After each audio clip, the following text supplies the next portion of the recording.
বিয়ের ভিডিও হয়তো তোমরা এতক্ষণ দেখে ফেলেছো। তো এটা হচ্ছে বিয়ের পরের দিন, মানে বউ ভাতের পরের দিন।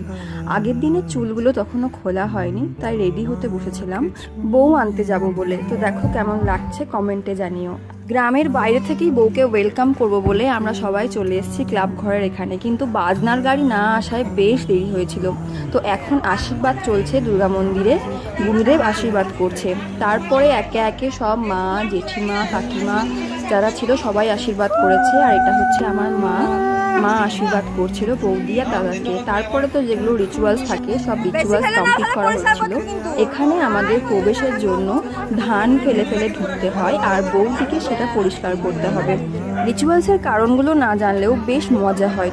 এগুলোই তো বাঙালি বিয়ের সৌন্দর্য। আর এখানে বউকে কোলে নিয়ে ঘর ঢোকাতে হয়। প্রথমে আমি আর দিদি চেষ্টা করলেও না পারায় শেষ অবধি রাজেশ দাদা এবং বড়দা মিলে ওদেরকে ঘর অবধি নিয়ে গেছে। আমাদের এখানে বাড়ি ঢোকার আগে বরণের কোনো নিয়ম নেই, যা বরণ করা সব দুর্গা মন্দিরেই হয়ে গেছে। এখানে খালি জলের ধারা দিয়ে বউকে ঘরে নিয়ে যাওয়ার।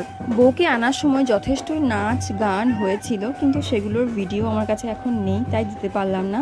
তো এখানে দেখো আমার মা, জেঠিমা, পল্লবী সবাই মিলে নাচতে শুরু করেছে।